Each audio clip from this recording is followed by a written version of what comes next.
الديسندنج او الابدومينال ايورتا مش هنقولوها. المهم عندنا هو الويند كاسل افكت دي عشان نعرف يعني ايه الاورتا بيشتغل السكند هارت.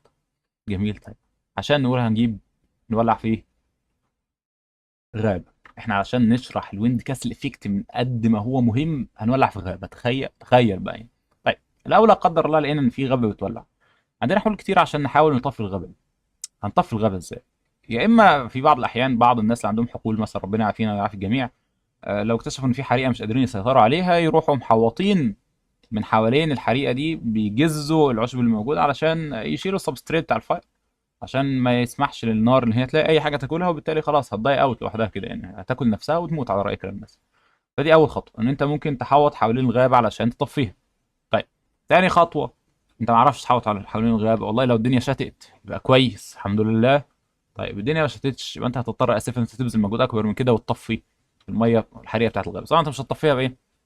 بحاجات صغيره كده يعني، شاليمو بقى ولا زميل. احنا هنجيبوا الناس المتخصصين، كل واحد ليه تخصصه، واسالوا اهل الذكر ان كنتم لا تعلمون يعني. نستغفر الله العظيم. ماشي. هنجيب واحد اللي هو الراجل بتاع المطافي. الراجل بتاع المطافي ده هيقول لنا يا جماعه انا هطفي لكم الحريقه ان شاء الله. طب هتطفي لنا الحريقه ازاي؟ بالميه. راجل مشكورا نجيب طفايه الحريق بتاعته والعربيه اللي فيها الميه اللي مخزنين، وخزنوا شويه ميه طفوا بيها. لقوا ان لسه الحريقه كبيره مش عارفين يطفوها. دوروا هنا هنا لقوا في بحر قريب منهم، البحر ده فيه برضه ميه، دي حاجه كويس، ولكن مشكله الميه بتاعت البحر ان هي مستواها الى حد ما قليل، وبالتالي هيجي يحاول ياخد منها ميه هي اصلا مش هتوصل للغابه لو فيها نهر مثلا بيمشي ولا حاجه. يحاول والله الراجل يطفي من هنا من هنا، مش عارفين يجيبوا ميه، نقلوها في كوبايات طيب نطفوا. فجالهم واحد مهندس او مش مهندس، قال لهم والله يا جماعه انا عندي فكره كويسه، ايه رايكم ان احنا نحط بامب؟ يعني ايه بامب؟ يعني احنا هنجيب حاجه كده تشفط الميه من البحر، موتور يشفط الميه من البحر، ويروح عاطيها لك انت يا طفاي الحريق المحترم علشان تطفي بيها الحريقه. والله الكلام ده جميل جدا على العقل. طيب لا بس طب احنا كده عندنا يعني الكلام ده جميل قوي، بس احنا عندنا مشكله صغيره. ايه هي؟ انت قلت ان البامب دي هتشفط بعدين تضخ، صح؟ اه. طب هي وقت ما بتضخ انا بطفي، وقت ما بتشفط انا هعمل ايه؟ اقعد اتفرج على النار؟ ما هي هتزيد اكتر كده. قالوا اه والله تصدق. طب دي مشكله. طيب احنا ممكن نعمل ايه؟ قديما قالوا ان احنا خلاص ممكن نعمل حاجه اسمها ويند كاسل. يعني ايه ويند كاسل؟ هل ده اسم الراجل؟ قال لهم لا بصوا يا جماعه، نفس الراجل المهندس او المش مهندس، احنا ممكن نعمل حاجه. احنا ما بين البامب دي والراجل بتاع طفايه الحريق هنجيب حاجه شبه حله كده او برميل، هيكون فيه هواء مضغوط وهنعدي منه الميه. ايه الفكره بتاعت ده؟ الفكره ان لما المضخه دي او الموتور يسحب ميه، هيضخ ميه فين؟ هنا. هيضخ ميه بضغط، فالضغط ده هيضغط الهواء، وفي نفس الوقت يبقى الهواء دلوقتي بقى فيه ستورد انرجي. ركز، الهواء ده هيكون مضغوط، هيكون فيه ستورد انرجي، بس عشان ضغط الميه هنا جامد فالهواء مش عارف يزق. في نفس الوقت هيوصل دم الراجل، هيوصل دم برضه ماشي، هيوصل ميه للراجل بتاع طفايه الحريق المحترم علشان يطفي الحريقه بتاعت الغابه اللي خلاص احنا كده هنخلص الاكسجين بتاع الكوكب، هنطفي قبل ما نخلصه. ماشي. ففي الوقت بقى اللي البامب دي بتسحب ميه، بتشفط ميه من البحر او النهر القريب منهم، الضغط بتاع الميه اللي هنا هيقل، بالتالي الهواء اللي هنا بقى ضغطه اعلى، فهيزق الميه اللي هنا اللي هي ستورد موجوده. ده شبه المخزن اهو، بقى في مضخه اوتوماتيكيه بسبب ضغط الهواء اللي بيحصل، هتزق الميه، هتروح عاطيه شويه ميه ليه طفايه الحريق. صحيح الميه اللي هتديها له اقل شويه من الميه اللي بتجيبها البامب، ولكن هتجيب له شويه ميه تمشي حاله لغايه ما يجي له الجزء الثاني، الضخه الثانيه بتاعت البامب، وهكذا. يبقى هم قالوا لنا والله احنا بدل ما نعمل انترميتنت ميه فلو، احنا هنعمل كونتينوس ميه فلو. ولكن هو صحيح الكونتينوس ده مش ثابت على طول، يعني بيزيد وبيقل، بس على الاقل كونتينوس. طبعا هو بعد كده في حاجه اسمها سنترفيوجر بامب وبتعمل بتضخ ميه على طول، بس يعني احنا بنتكلم عشان اللي احنا عايزين نقوله يعني. طيب قال لهم والله يا جماعه الكلام ده كويس جدا. قالوا له بس انت يا عم المهندس انت هتسمي البتاع ده؟ قال له هسموه ويند كاسل. قال والله يا حاج ويند كاسل دي حاجه كويسه. ماشي خلاص احنا اعتمدنا الاسم. قال لهم يا جماعه انا اسمي مش ويند كاسل، او ويند كاسل ده هو اسم البتاع عادي. يعني ايه ويند؟ اللي هو هواء او رياح، وكاسل اللي هو غلايه مثلا او ضغط، فهي غلايه هواء، بس هي بتضغط الهواء ان هي بترفع الضغط بتاعه، علشان بعد ما رفع الضغط بتاعه اكسبت جسيمات الهواء اللي هنا طاقه، الطاقه دي هتعوز تفرغ بعد كده، فتروح مرجعه الضغط تاني، مرجعه الطاقه دي تاني الميه اللي هنا، فتزق الميه ليه الراجل بتاع تطفئه الحريق المحترم. يقوموا الناس بتوع طلاب الطب يقول لك طب انا هعمل ايه انا بالكلام؟ اقول له اصبر عليه اصبر عليه اصبر عليه. بص بقى، الويند كاسل ده حاجه بتحصل. يعني ويند كاسل إيه؟ انت بتقول لي حريقه او طفايه حريقه، ركز معايا بس بالراحه، احنا هنوصل ان شاء الله. الويند كاسل افكت ده حاجه بيحصل شبهها الى حد ما، ولكن طبعا لقد خلق الانسان في احسن تقويم يعني، سبحان الله. حاجه شبهها في السيركيليشن. يعني ايه؟ يعني القلب ده احنا قلنا ان ده مضخه بامب بيحصل فيها ريلاكسيشن فتسحب الدم، يحصل فيها كونتراكشن فتضخ الدم.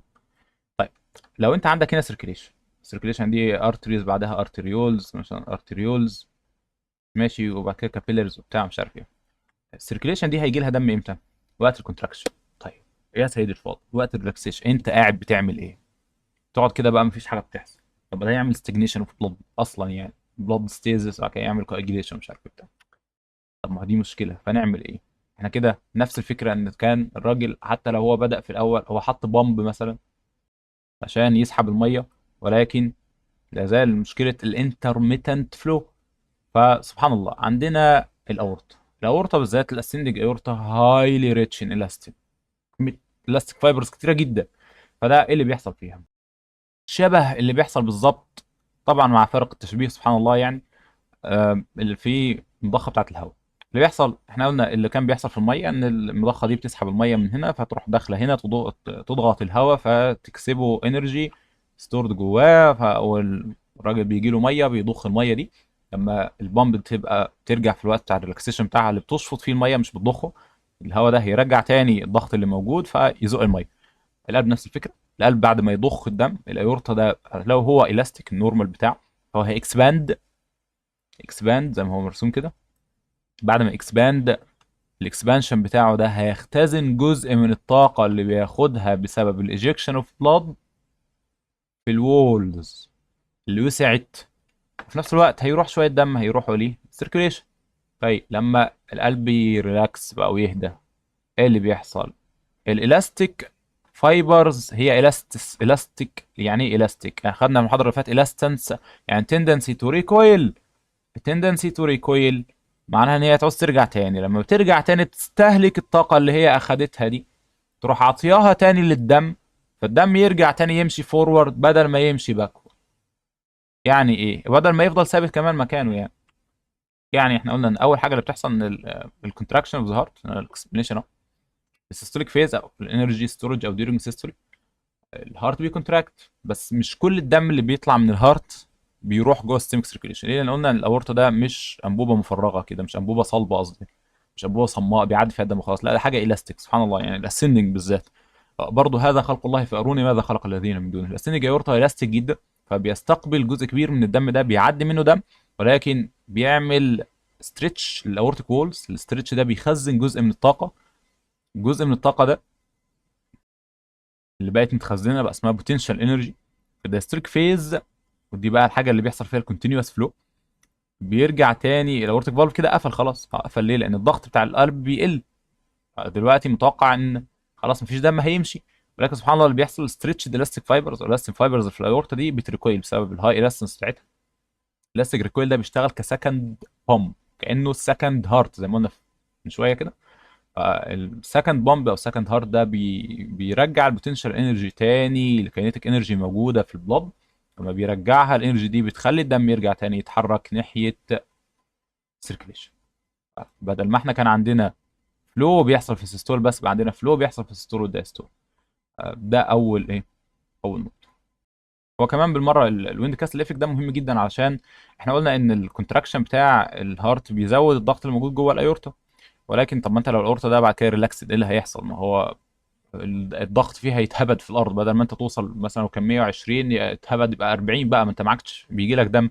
سبحان الله الويند كاسل افكت ده بيرجع جزء من الضغط اللي هو اللي كان ممكن يقل في الايورتا، بيرجعه تاني علشان ما يقلش جامد يوصله مثلا لغايه 80. فهو الويند كاسل افكت ده بيهلب بيرجين شويه من البريشر دروب اللي بيحصل في الايورتا بعد ال في، بعد ما الايجكشن بتاع الليفت فنتريكل بيقل، الاورتيك فالف قفل خلاص ما عادش فيه بلاد فوليوم. فهو لو مفيش بلاد فوليوم والاورطه خلاص دلوقتي ما عادش فيه بلاد، الضغط اللي فيها هيتهبد في الارض تاني. سبحان الله يعني ويند كاسل افكت ده بيقلل بسبب الالاستيسيتي، بيقلل من البريشر دروب اللي بيحصل في الاورطه.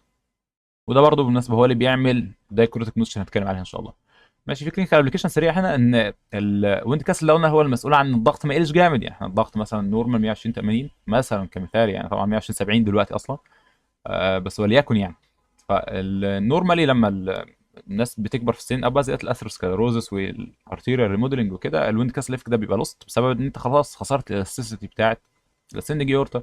فالستيف ايورتا ما بيقدرش يكسباند تاني زي الاول، وبالتالي مش بياخد جزء من الكينيتيك انرجي ده. فايه اللي بيحصل؟ اللي بيحصل ان بدل ما ضغط الدم هو اولا طبعا هو بيمتص جزء من الضربه، فالسيستوليك بلاد بريشر مش بيعلى جامد، السيستوليك بلاد بريشر مش بيعلى جامد. في نفس الوقت هو بيرجعها تاني في الدايستوليك بلاد بريشر، فالدايستوليك بلاد بريشر مش بيقل جامد. طب لو انت خسرت بقى الويند كاسل افكت، ايه اللي هيحصل؟ الدايستوليك بلاد بريشر العكس، يعني نورمالي ده مش بيعلى يبقى هيعلى، نورمالي ده مش بيقل يبقى هيقل. يبقى نورمالي لما الناس بيكبروا في السن بيحصل عندنا حاجه اسمها ايزوليت سيستوليك هايبرتنشن. بيكون في فرق كبير ما بين سيستوليك بلاد بريشر اللي هو مثلا 170 ودايستوليك بلاد بريشر اللي هو 60، اللي هو ما يعرف بالبلس بريشر يعني. ماشي، بلس بريشر. ولكن يعني احنا بس نعرف ان هو الفقد بتاع الويند كاسل افكت ده هو من ضمن الاسباب اللي بتعمل ايزوليت سيستوليك هايبرتنشن في الالدر.